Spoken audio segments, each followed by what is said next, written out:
Que la paix soit sur vous, j'espère que vous allez tous bien. Là, en fait, je vais partager avec vous l'avis d'un médecin par rapport à l'alimentation. Et c'est vrai que parfois, et souvent, quand on fait nos courses, on ne fait pas attention.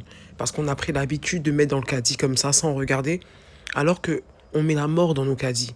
Et c'est important, vraiment très important, de regarder ce que l'on mange. Et voilà, je partage ça avec vous. Lui, il s'exprime mieux que moi. Il a plus de science. On y va, c'est parti.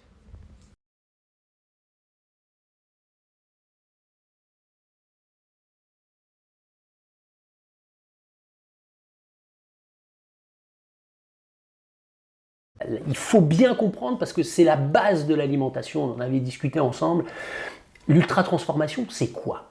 C'est quoi un aliment ultra-transformé? En fait, il y a des chercheurs brésiliens qui, il y a plusieurs années là, ont créé une classification qu'on appelle la classification NOVA. Cette classification NOVA, elle a 4 groupes. Le groupe NOVA 1, ce sont les aliments pas ou peu transformés, les fruits, les légumes, etc. Le groupe NOVA 2, il est un petit peu à part, ce sont les ingrédients culinaires, l'huile, le vinaigre, le sel, etc.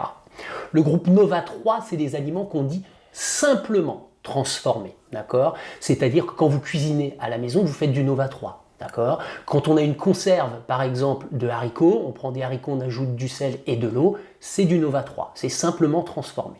Et le dernier groupe, c'est le groupe NOVA 4 qu'on appelle des aliments ultra transformés, d'accord? Donc ça, on pense tout de suite au soda, aux céréales du petit déjeuner, aux nuggets de poulet industriel, etc., etc.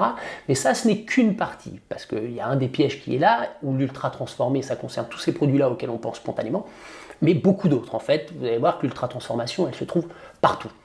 Et si on veut illustrer cette classification NOVA, si vous prenez par exemple, on prenait les haricots, vous prenez des haricots frais, ça va être NOVA 1, des haricots en boîte avec de l'eau et du sel, NOVA 3, et si vous prenez une poêlée industrielle avec des haricots, d'autres légumes, etc., bien souvent ce sont des aliments ultra transformés dans lesquels on a ajouté du sirop de glucose, etc. Si vous prenez du lait par exemple, ça va être NOVA 1, si vous prenez du fromage artisanal, NOVA 3, d'accord, du lait, ferment, pressure, sel. Et si vous prenez des préparations fromagères, par exemple pour enfants, ou des boissons au lait aromatisées, ça sera du NOVA 4 de l'ultra transformé, d'accord. Dernier exemple avec le poisson par exemple, prenez une sardine, ça va être pas ou peu, enfin ça va être pas transformé. Sardine en boîte. Une sardine en boîte, NOVA 3 normalement transformé. On a mis une sardine avec de l'huile d'olive et du sel, très bien. Vous prenez des bâtons, des bâtonnets de poisson industriels ou autres, ça sera du NOVA 4, d'accord. Donc ça c'est pour bien comprendre, les groupes. Alors on comprend facilement comment est-ce qu'on arrive à des aliments NOVA 3. Et on prend un aliment NOVA 1 à quel on additionne un ingrédient culinaire comme du sel, de l'huile ou autre, et on en fait un aliment simplement transformé NOVA 3. Où ça devient plus difficile, comment est-ce qu'on passe à un aliment ultra transformé NOVA 4, d'accord. Pour passer à un aliment ultra transformé NOVA 4, il y a 2 moyens en gros. Soit on fait subir un gros processus technologique à notre aliment, c'est-à-dire qu'on l'explose complètement, typiquement ça va être les céréales du petit déjeuner, par des méthodes de soufflage ou de cuisson-extrusion, donc on explose complètement l'aliment. Donc ça c'est de l'ultra-transformation.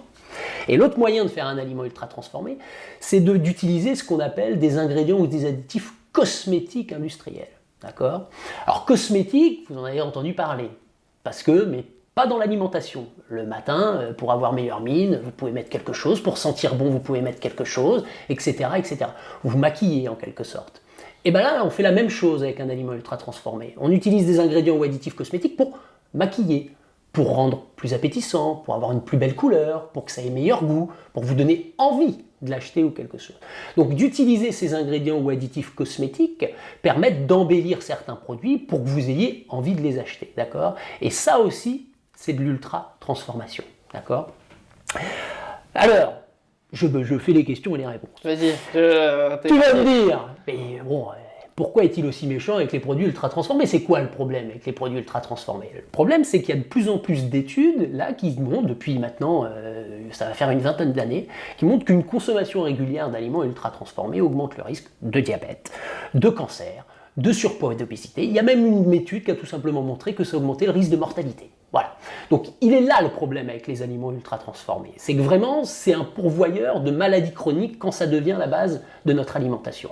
Alors pourquoi? Qu'est-ce qui se passe dans notre corps en fait?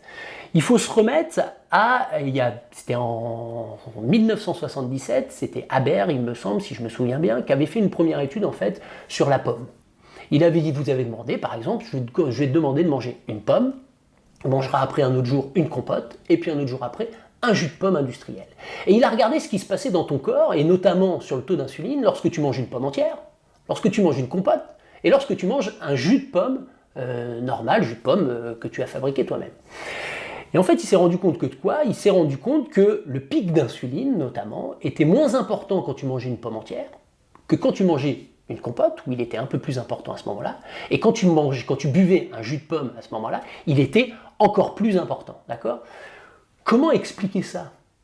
Les trois sont faits à base de pommes, et pourtant les répercussions sur l'organisme ne sont pas les mêmes.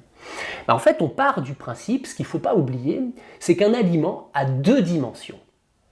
Il y a sa composition nutritionnelle. Ça, tout le monde connaît ce que c'est la composition en nutriments. Ce qu'il a en protéines, en glucides, en lipides, en vitamines, en minéraux, etc. Mais il y a une autre dimension essentielle des aliments qu'on a dans les aliments bruts, c'est ce qu'on appelle la structure physique. D'accord? Et cette structure physique, en fait, ce sont les liens qui vont organiser les nutriments à l'intérieur d'un aliment brut. Et en fait, ce qu'il est essentiel de comprendre, c'est que plus que les nutriments, en fait, c'est les liens d'origine, c'est la qualité de ces liens d'origine et de la structure physique qui va conférer à l'aliment son potentiel santé. Je m'explique, quand on a pris la pomme, on avait des nutriments avec leur lien d'origine, avec une structure physique bien définie, notre pomme qui est bien ronde, d'accord? Quand on est passé à la compote, on a commencé à déstructurer un petit peu ces liens, on a abîmé ces liens d'origine. On avait toujours les mêmes nutriments, mais on a abîmé ces liens d'origine. Et bien on a vu que le potentiel santé avec le pic d'insuline n'était pas le même. Et enfin, sur le dernier produit, avec un jus de pomme, 100%, on a été jusqu'à rompre complètement les liens d'origine, si bien qu'en quelque sorte, on se retrouvait qu'uniquement avec les nutriments. Et on voit bien qu'à composition nutritionnelle identique, les mêmes nutriments dans chacun est fait à partir d'une pomme, eh bien les répercussions sur l'organisme ne sont pas du tout les mêmes, parce qu'on a altéré la structure physique.